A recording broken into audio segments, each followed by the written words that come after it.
Gulati, Editor-in-Chief of NewsX.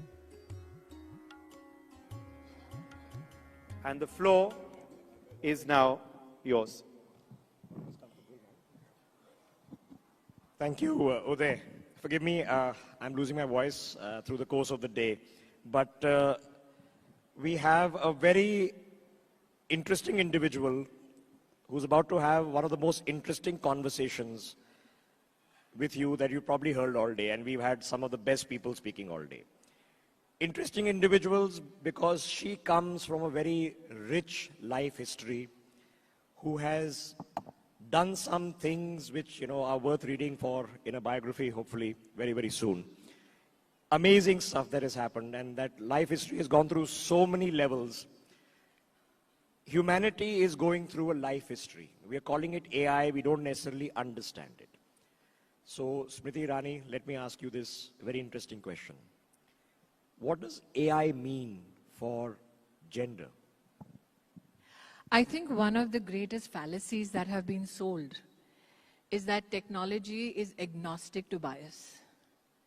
As AI grows, one recognizes, realizes, and many people monetize the fact that technology has created certain schisms, certain gaps, which have become opportunities for many. Those who have lived as thought leaders or as policymakers dedicated to equity, their decadal presumption was that equality will be assured. That is still a challenge. When you talk about the age, let's say, of AI, many people compute how much it'll add to a nation's GDP. Not much psychological computation has been done as to how it'll affect the psychology of consumerism. And from a gender perspective, if you look at global research, you will find that of everything that women earn, close to 80 to 90% of their own earnings goes into the health and education of their own families. Now, as technology enables consumerism, you will find today that research says 72% of purchasing decisions are affected by algorithms. One would presume that that algorithm would deepen your engagement as a woman on spends of education and health because you are genetically predisposed to it. But what happens is that technology, and the Journal of Psychology especially says that women through algorithms get 22% more spending on perishable consumables and are 30% less likely to get algorithmically driven data sets or content which encourages them to invest. So I believe that there will be a tectonic shift in consumer behavior, especially with regards to gender, without a genuine understanding as to how psychologically that spend is being driven by that algorithm. Okay, like I said, this is a very, very interesting concept. So we are saying that technology, AI, as I was talking to you right off stage, should be gender agnostic, right? There is a presumption it should be. It's a presumption made, yes, but it is not, obviously. It isn't. In fact, at Berkeley Haas, there was a small research done by a lady called Genevieve Smith. They did a study across 133 AI systems, and they found that there was a gender bias in 44% of those systems. Now, why this research came about also is very unique. Genevieve Smith, along with her husband, applied for a credit card in the US. She had the same money in the bank. They, in fact, had a joint account. Her credit score was better than the husband's, and her tax returns were as transparent as the husband's. She got credit 10% less than the husband, or 20% less. That drove her to start studying the technological effects of how women enhance or how the credit worthiness of women decreases over a period of time. So when this happened to her, her husband was very outraged and he went on Twitter and he said, this is happening to people. And I think this is a comedy of errors because he was in the field of technology helping code web-based applications. So he did a call out on Twitter to say, this has happened to our family. Steve Wozniak, I believe, who was, I think, party to one of the first devices or applications made by Apple. He went and responded and said, guess what, this happened to my wife also. So these are men of economic accomplishments who are talking about their partners who are equally or more so economically empowered, talking about how the algorithm, instead of acknowledging that emancipated woman, is decreasing her creditworthiness. So if I contextualize it, let's say to India, today women are likely to get 27% less credit with regards to their own deposits. And if you look at men, analytics will ensure that they get 52% of credit equivalence as compared to their deposits. Okay, so let me understand this as a concept. So you are saying that because the algorithms are being driven by data sets, and the data sets will tell you that historically, because of bias, men have earned more, have had earning capacity because of the bias. And if the data set is trained on the bias, they will then lower credit score the woman forever. They will enhance or they will sustain the bias. Everything we know as generative AI is basically the scraping of all information across the internet. Yes. Not only about all information, credit score, behavior. So if the entire internet scraping has got them this kind of an information set or data set on which they have built their enterprise, everybody else who's building applications on the basis of that enterprise, can you genuinely imagine them to get out of their enterprise, put on the equity lens and look at it differently? So this is the same problem that AI can't do left hand because it has a right hand bias. This is not only a money problem. Right. Anybody in the automobile industry today knows that internationally a lot of AI is being used to check safety measures. So if you look at those AI systems or those technology systems, you will find to see the impact of collision on the front driver's seat, they use a male body or the dynamics of a male body on an AI system.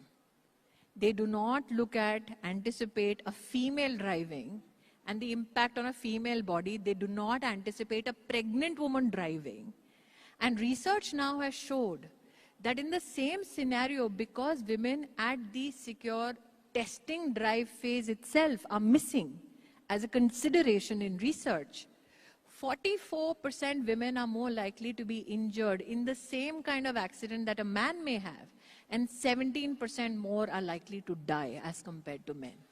Okay, so if it perpetuates bias, I mentioned left hand, right hand. You ask an AI imaging tool to come up with an image of a left hand person writing, they can't because it is such a bias that all the images they're trained on are right handed.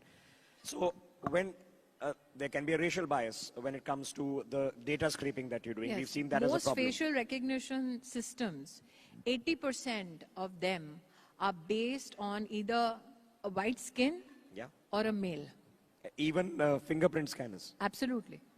So the second then layer comes in is that if we human intervene, which is what happened very famously with one of the biggest companies, tech giants, that the AI then refused to, for example, show African American faces. In fact, in the credit card reference that I gave you, the bank's algorithm refused to digitally correct the system. The bank had to manually correct the bias. So it's not only this one instance that you're talking about which had a racial bias. It's the computed even, I think, new firewall against any attempt to correct bias that even a bank of repute, and this is an open research which anybody can look at. So the presumption, like I said, that is it only about consumer behavior? Is it only about credit worthiness? Is it only about, let's say, how much credit card score a woman will get? No, it's also about safety. For instance, by the year 2030, because there is a lack of, or there is amplitude of money for health innovations for every other person except women, the loss to global economy will be around $15 trillion. Now, many would wonder, what has that got to do with a nation's economy? So if you are a menopausal woman and in the workforce, let's say in the US, the computation of loss only for menopausal female working within a company and companies collated was $2 billion. So health innovation will never look at this issue and say this is a very, very genetic issue or gynecological issue with women. It has nothing to do with an economic impact. So one presumed, let's say a decade ago, that these are the risks that maybe AI or technology can red flag so that policymakers can work cohesively towards bridging those gaps. You know, this is fascinating because if you take the example that if a company historically has had more male than female employees, when an AI system is trained to sort through CVs, it will by default say that you are more likely to pick a male employee, so therefore it sorts out more male employees and it perpetuates a gender bias. So obviously then, ma'am, there is a layer 2 to AI that needs to be evolved. What is that layer 2? I think that one has to be also in some way accepting of the fact that as long as you just make the gender case for it, you will not see a policy shift. You have to economically evidence it for governments across the world to understand the economic loss. For instance, there is a report which computes the loss of female jobs because of automation and AI in the US. 79% of the jobs currently held, around 59 million women in the US, they will lose their jobs and they are most at risk to lose their job to automation. Now, imagine if these women are contributing to a family system predominantly on health and education. Can you imagine the economic loss to that community, that system, on those two verticals of spend? I think one of the greatest tragedies which has happened on the issue of gender is that we've always had a rights-based conversation on it. If there was an equal amount of conversation on the economic impact of not ensuring equity, we would have not seen the kind of bias which right now is hidden in a lot of rhetoric. But we would have not seen it if we had made an evidence-based economic case for it maybe a decade and a half ago. Okay, so huge amount of effort is now being made to reach the goal of artificial general intelligence. And we are going to be devoting hundreds of billions of dollars in the compute and the hardware to get this done. If we do this, how do we, as people studying these matters and understanding these matters, what do we tell the tech guys? What do they need to do? The tech guys are in pursuit of the new frontiers of technology. They are not in pursuit of equity and equality. So that's the wrong ask. Today, of the world's AI professionals, only 22% are women. 17% are in somewhat leadership positions. India, in fact, if you look at the numbers for 23-24, you'll be shocked. Generative AI courses, the surge in the number of women who want to understand generative AI is 720%. But generative AI courses which can help you become leaders in AI, that in India for women has gone up by 800%.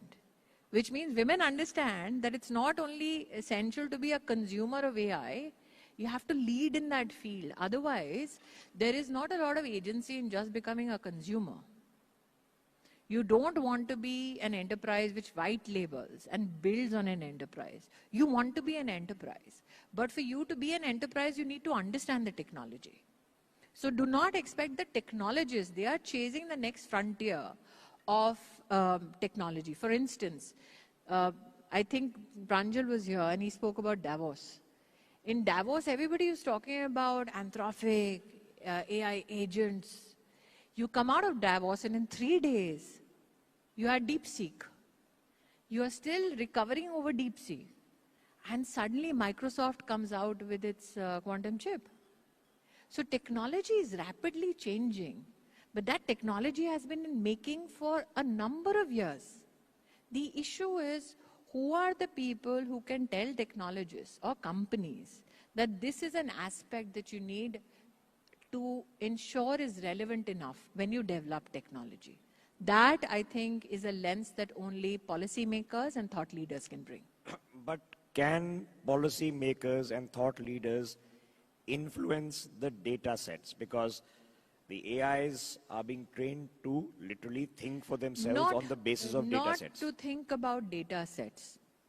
Not how data sets are right now. I don't think that many thought leaders or policy makers can even comprehend the alacrity with which data is now getting computed.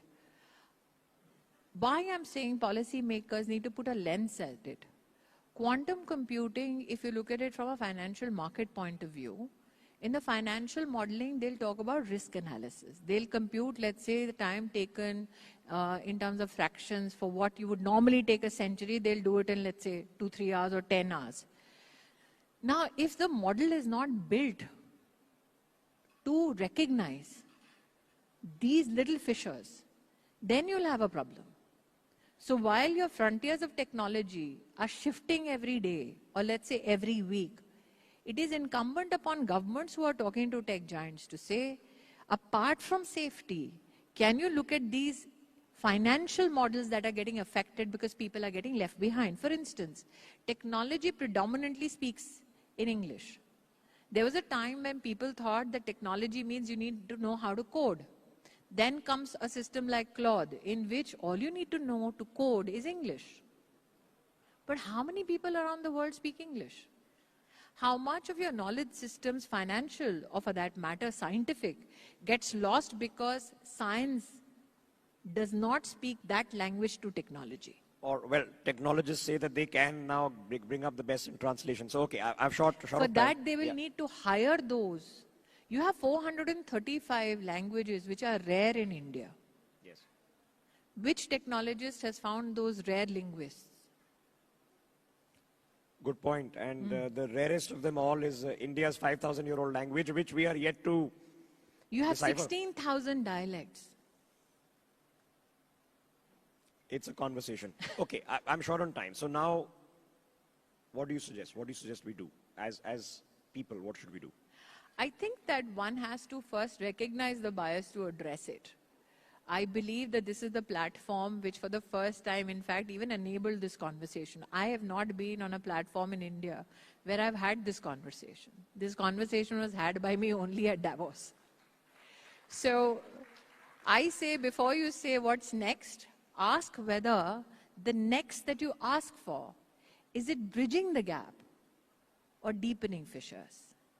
And for that, I'm genuinely grateful to this platform for recognizing that while you're talking technology, while you're pushing towards new frontiers, you need to know technology was supposed to be an enabler and was supposed to leave no one behind. To leave half the population of the world behind can never be a solution. So before you say next, ask, who are we leaving behind? All right, I think we've got our clip for technology then to process and put into some algorithm. Smriti Irani, as always, this was a pleasure. For people in the audience from other parts of the world, I've done 20,000 hours of television, and all of us grew up watching her on television, first as an actor, then of course as a minister, as a political leader, one of the most vibrant voices in the country. As always, ma'am, pleasure talking to you. Thank you.